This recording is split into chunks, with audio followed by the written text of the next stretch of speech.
Thank you, Ron, and thank you, everybody. And it is great to be here. I very much appreciate the opportunity to address you. I want to thank Ron and Eric and all of you for the great work you do at moving Long Island into the future in a very smart way. I always like to begin by telling a little story. My dad turned 86 just last Sunday on Flag Day, and so I'll dedicate this story to him. My father struggled his whole life. He had a small little exterminating business, and he hated it.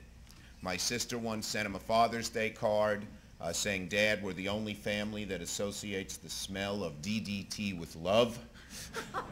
But Adrian likes that in particular. Because he'd come home from work every day reeking of all the chemicals he was mixing and spraying. But he hated his job.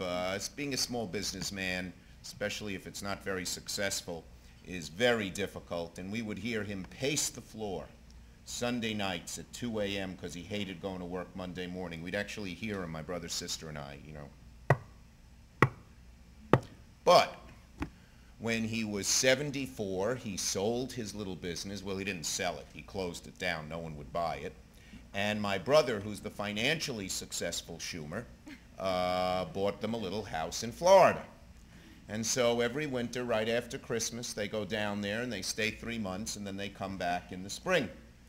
And, you know, they enjoy it, but they don't have that much to do there. My father, it's appropriate with the U.S. Open, maybe 5 miles away from here, took up golf for the first time. He had never held a golf club in his hand till he was 75. They play golf. They see their friends. That's a dwindling number, so they don't have much to do. But Florida Atlantic University lets any senior citizen enroll in any course for free. So they enrolled in a course called humor.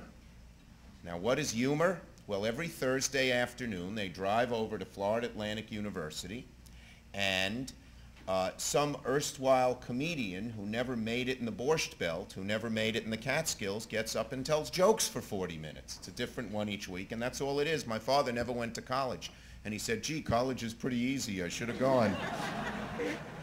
But in any case, my father always calls me each week with his favorite joke. So this is one of my favorites. Mrs. Walters is brought in before the judge, and the judge rolls his eyes and says, "Mrs. Walters, you're back." "Yes, Your Honor, I'm back." "And what did you steal this time, Mrs. Walters?" "Your Honor, I stole a can of peaches from the supermarket down the road." And the judge says, "Look, Mrs. Walters, I know you're a kleptomaniac, and I know that this is an illness. And I know you can't help yourself, and I know you could easily afford a can of peaches.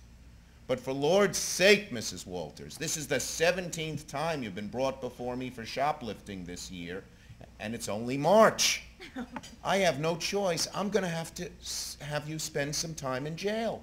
Now, how many peaches were in the can, Your Honor? There were 4 peaches in the can.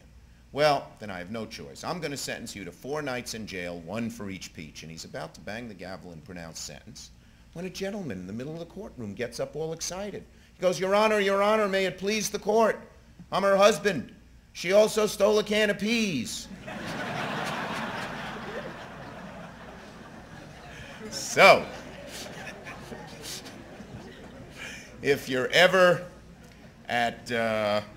I'll tell this one dedicated to my wife. This is shorter. This is true. This is dedicated to all we husbands who have very strong women as spouses. My wife and I, when we were dating, right after Ron mentioned I was elected in '74 to the Assembly, and we were dating. It's 1977. Ed Koch is running for mayor. And we both liked him. He was a long shot. No one thought he'd win, but we thought he'd be the best mayor, so we both supported him, and he was elected, we got married, and we became friends. But by his 3rd term, Ed Koch had sort of lost it a little bit. You know, when he would say all these incendiary things and all sorts of stuff was going on, and he would just sort of throw verbal gasoline on the flames. And so one night, Iris and I are laying in bed watching the 10 o'clock news, and Koch is on the air there, and he says something particularly outlandish. And my wife turns to me and says, you know what his problem is? And I said, what's that, sweetheart? She says, when he goes to bed at night, there's no one laying in bed next to him saying, you know what a jerk you made out of yourself today? I turned to my wife, I said, I have a lot of problems, but that's not one of them. Anyway, it's good to be here. I know you have a lot of awards to give out. I thank you all for supporting this great organization, which does so much to move Long Island into the future. And I believe that smart growth is the future. If we don't grow, we die. And there may be some who say, well, we don't need any growth. Keep it exactly as it is. But any vibrant community that doesn't grow dies. On the other hand, if we just grow willy-nilly, we choke ourselves. And we've seen too many communities around this country who grew without growing in a smart way just become unpleasant places to live. And that loses everything, because quality of life is number one on Long Island. And so the idea of continuing to grow and expand, at the same time do it in a smart way that preserves and prizes our great quality of life here, is the whole key. And that's what Visions has done, and that's what these awards are about.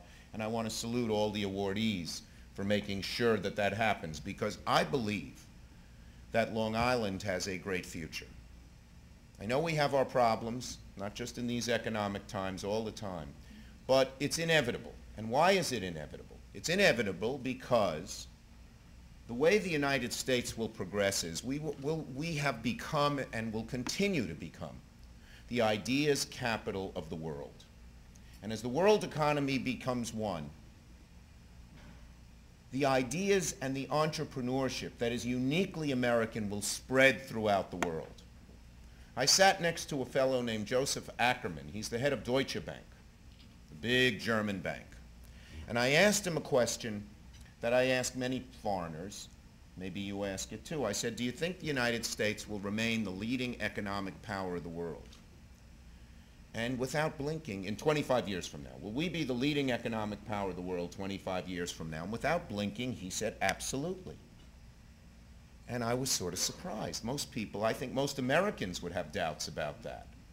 Although you may remember in 1985, everyone was writing that Japan would be the leading economic power of the world in 2000, and look what's happened. So I asked him why, and he said, you in America have something that no one else has.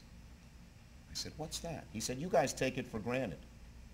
He said, you tell a young man or young woman, a teenager, whether they were born in another country or whether their family has been here for 12 generations, that they should work as hard as they can because they can achieve the stars.